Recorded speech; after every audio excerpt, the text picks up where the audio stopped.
Good morning, and you're still watching Tea or Coffee. The conversation continues on volunteering, and now we have a different guest to actually, have that to go through the intricacies of volunteering this morning with us. Now we're going to be talking with Adeola Shasonya. She is a co-founder of Afro Tech Girls. Good morning, Adeola. How are you doing? Morning, I'm good, thank you. Before the cameras came on, we're talking about what you actually do as Afro Tech Girls, which I find amazing. Big ups and big ups again. How is that going for you? It's going really well. I mean, we've been going on for about 5 years now, and we've had well over 1,000 girls impacted, so it's something that we're very proud of. That's big numbers. My co-founders and I, Marinike and Yvonne. Yeah, that's amazing. All right, so what is STEM in education, and why is it actually important? Yeah, that's a good question. So, I mean, STEM is something that is new to a lot of people. They hear STEM, it's almost like a trending topic now. But basically what it is, it's an approach to learning and development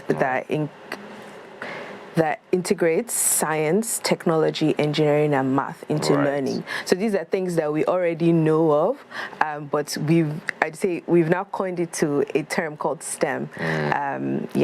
So that's basically what it is. Okay, so the education this morning is actually STEM in the educational space, and that is really a lot of what you do with Afro Tech Girls, isn't it? How do you embed STEM education in what you do with the children? Yeah, there are different ways of learning with STEM, and it's, it takes different approaches. It could be through mentorship programs, and this is through like learning from people who have studied STEM, and you're trying to understand, what are the career opportunities for me there. So depending on that audience, right? Learning, I'm interested, understanding your personality and knowing what you're good at.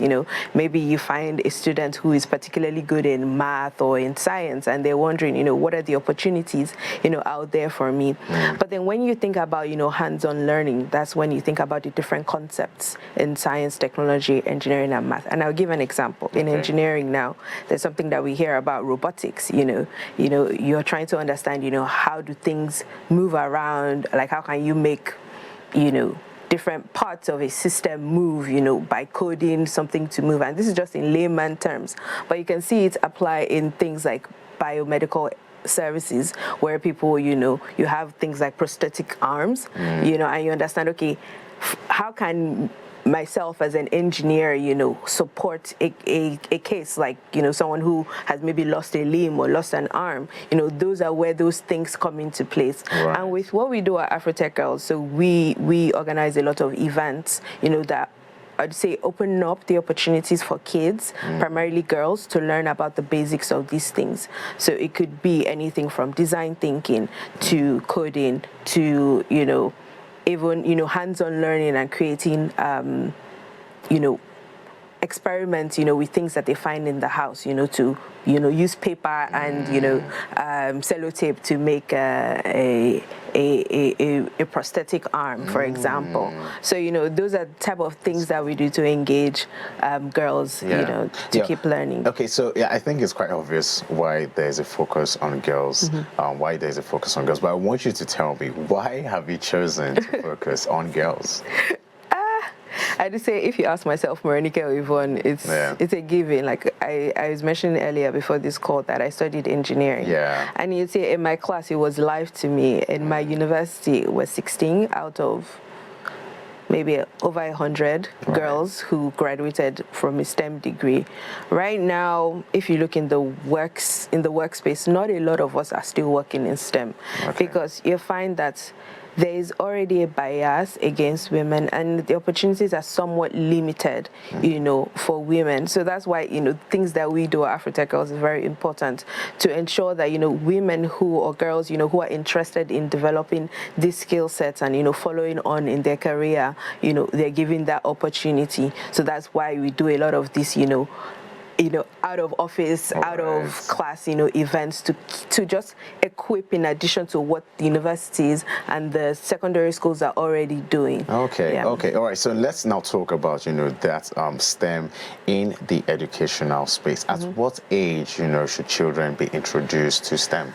Yeah, I think that's very interesting. I actually read up on this and I saw that, ideally, the research I've seen is ideally from age 2, because by then kids are a lot more aware. They can understand patterns, and you can introduce them with like very simple things like cartoons, with robotics, with toys, with blocks, different things, and you find that from that age on in their early years, between 2 to 5, there's a research that NASA did, and they said that children are the most intelligent at that space, at that between 2 to 5. 2 to 5 in that age. So there's like a 97. I think they did a research for people between, I think, from 2 to 31, and the thing like their imaginative learning, started declining from 97%, and the average person, the average rate of, or I'd say intelligence, so to speak, at 30 and above had gotten down to 3%. So at that early age,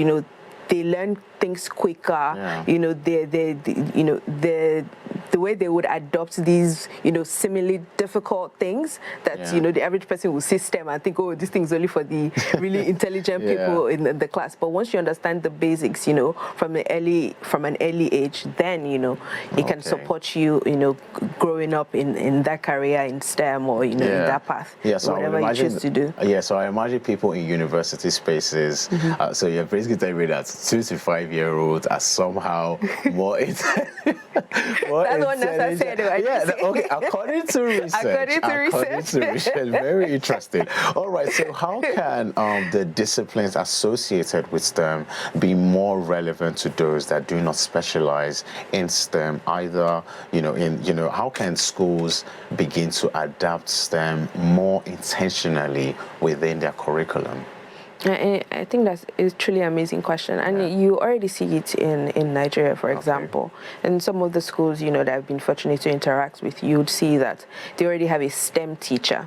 Right. In the past, there was your intro tech teacher, there was your science, there was your biology teacher, but now there is actually a teacher that focuses on STEM learning. And you'd see that it's not everyone who has that opportunity. It might be like the upper echelon of the schools who have that opportunity. But I think awareness, and, in places where, for example, it's not a private school and they don't have the opportunity, or I'd say the access, to this new way of learning. There are places where the government can play a role in this, to understanding, okay, what is our strategy for education, with these kids, understanding the new trends in the workplace, and ensuring that these kids, even though they are in public schools, they're in state schools, they still have those opportunities, to still be on par with their mates who went to private schools, or even look globally, in places like the US and China, and, you have kids, who are whiz kids from the earlier on, but not to limit them to think that, kids who go to public schools or state schools are not intelligent. There are a lot of whiz kids there. It's just the access to this information and opportunity that they need. So I think there's a lot that needs to be done in that sense of, the government and even NGOs, to go into these schools as well to support them, because, they're already aware, they have programs that work, and even private companies as well, they can, you see a lot of tech companies, going into schools doing some kind of, awareness or outreach programs, teaching kids about coding and, other opportunities in the STEM, so in the STEM area. So it's very important, everybody has a role to play in the ecosystem of like child development and learning, pretty much. Yeah, so let's personalize your experience with Afrotech Girls and STEM education. For good reason. You're focusing on young girls, on women. It's correct me if I'm wrong. It's like a form of women empowerment. You're right. When it comes to STEM learning, right? How has that experience been for you? Dealing with the challenges of some women not being able to have access to STEM education and introducing STEM learning to these young girls. How has that experience been for you? I think the experience has been very enlightening. Yeah. Because I remember when we first started, myself, Marinika and Yvonne were all NYSC coppers, and we would go into schools. And, with NYSC, typically you get attached to a state school. And I remember our first experience, we went to a state school in Ikoyi, and you know, going in, a lot of the girls and the boys wanted to find out what is this thing called STEM, right? And, you know, from that early stage, we could understand that they're interested. And one of the first programs we actually did was not even a mentorship or like a boot camp or anything. It was a science and math competition. Okay. And these are the basics, you know, that inform in that stage when they're in school. These are the basics that will inform, you know, their development into STEM.